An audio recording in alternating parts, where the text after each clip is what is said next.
Back in. Have a seat. I like the balloon pop. It makes me wonder if clutter is so active in the real world, how is it different in fun? I wonder why they're walking around in the classroom. We're kind of like doing You're it outside. I'm just, throwing it out there. I very much connected with that feeling of like when you're walking through your day and you feel like things just keep getting thrown at you, and like they're just coming at you from all sides. I mean, when I was watching Danielle and she got like they rubbed it in her hair and she got it out and then it beamed her in the back of the head again, and it's just like, geez, like it was a good physical representation of that feeling of going through your day and it's just one thing after another, over and over and over. I wonder if this is not even near climax moment yet, and they're so inundated with this already, so much is happening. Where can we go from there?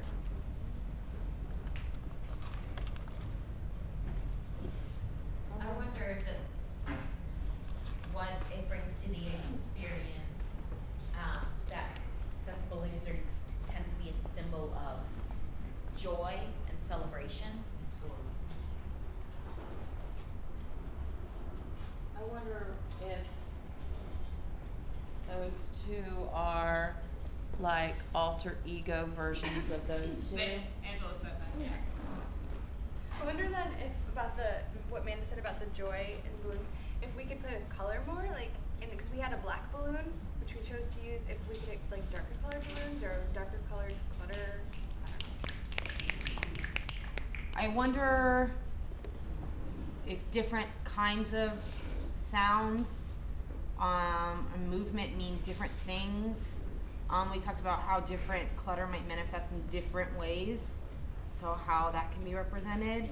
And I know you were just playing, but when that balloon that was full, like, just let go and it went, like, that was really exciting and unpredictable to me.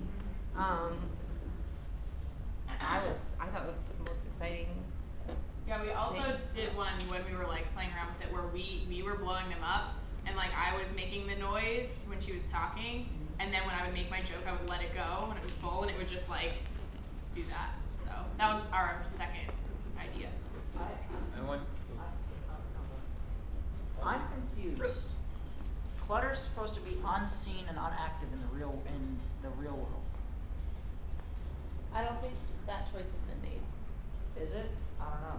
No, I don't think that choice has been made. Confused. And actually, at first, Well, then you wonder if it is active or unactive and unseen. I wonder, someone said something about having dark colored balloons. What if we when clutter becomes visible in Far Art and Freddie's like, oh, it doesn't look that bad, what if it is a colored balloon?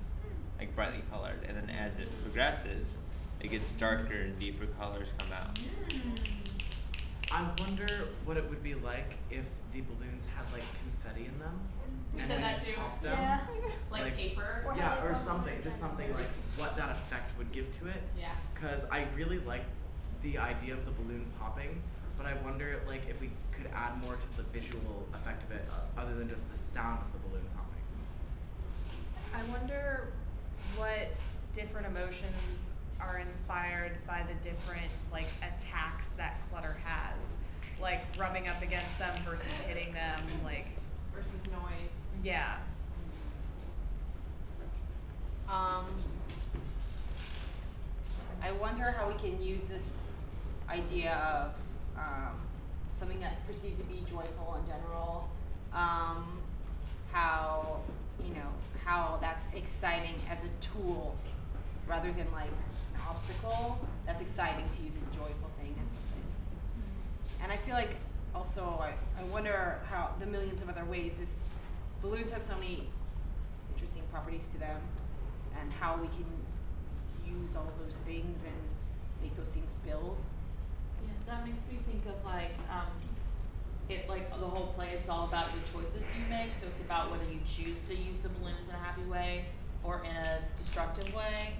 And something else that just made me there's something about the idea of like having to juggle them or pat ball them, keep them up, that might be fun to play with. It reminds me of like, in like there's creepy clowns, but I don't know, like, clowns can be happy or they can be kind of creepy. Yeah, we talked about that. I think with the other group last time briefly, we said something about that. So that's cool that you brought that up.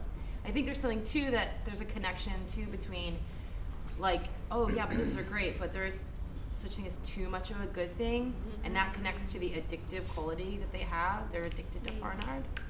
So there's a cool connection. The clown idea made me think of balloon animals. I don't know if we can use that anywhere, but I thought that would be cool. I like the one on my hand, they're still shaking from that balloon. I also wonder how that scene could be just physically more clear and less like total chaos, because I couldn't really, there's so much going on, I couldn't tell what was going on. So all the different cool things you were doing, it was too much of a good thing. Yeah. We just wanted to try something different than sitting, you know? Yeah. I wonder, after watching Up last night, I wonder how we could also play with the physical presence of balloons versus like where we had a lot of them this time. It was like a whole bunch of single balloons getting thrown. Whereas I wonder what would happen if you had like a whole bunch of balloons tied together to like one thing, so they were like one giant balloon or something, or like bunches of balloons or something, and how that would work, and also like maybe how how does light hit balloons? Like there's so many different things that we can play with the color and just like the physical presence of a balloon that I think is there that has yet to be explored. That also makes me wonder if it starts maybe as one and then grows into a bunch, and then what does that do and what does that block and how? I was excited by the fact that we like kept laughing, but it was still so annoying, and it put like this whole different tone on the scene. And like I was like, what if I think this teacher is absolutely ridiculous and I can't help but laugh at everything she says? And it just like made me think of the scene in a different way, which was exciting. What if I had this picture of balloons were hanging by strings from the ceiling, and we had to like walk through them, and they were at different levels. Like an obstacle. Kind of like a What ribbon just thing. said made me wonder then if the teacher is ridiculous, like how that connects back to Snuggle Bear and his like bravada. If the teacher is like really wacky Showy. and yeah. Yeah, I also like the accidental contact. Like they were throwing like not ones that weren't even inflated, and I accidentally hit one, and it like flew up like while I was talking, and then I kept like accidentally hitting it, and so like that was exciting. But like, and I could see it, but I wasn't looking at it, so like that was cool to me. Yeah, I'm excited to see if you're gonna play with that, to see it played as a choice rather than like we just can't get through the sleep because we're laughing. Because I mean, you had to do it once, but I really want to see it like, okay, I'm gonna make this a choice. And I felt like I was distracted by that, so I couldn't really focus on what you were Yeah, we doing. were like, we have to do this so many And times, so also, we stopped. I wonder if you think about the stage space that we'll actually be in, it's rigged, correct? Yes. So how does that affect your staging choices? And think about. Oh, I also wonder, like one of the big things, like if I ever go to a restaurant or whatever where they're making balloon animals, one of the things that you always like see someone ask for is a flower.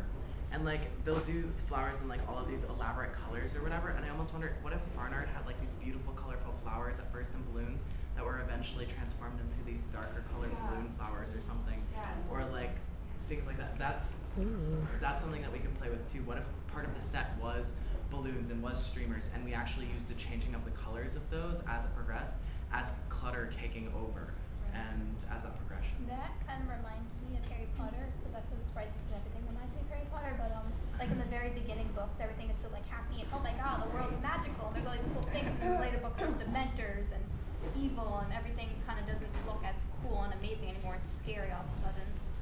It also makes me wonder then, like, those big balloon things at fairs where they're all tacked on and you like throw darts at them. Think about that. Okay, so I feel like you guys have a lot to think about. We're gonna let you play with this scene again. Okay, cool. So, okay, but let's switch and see the others. Did I get a time check?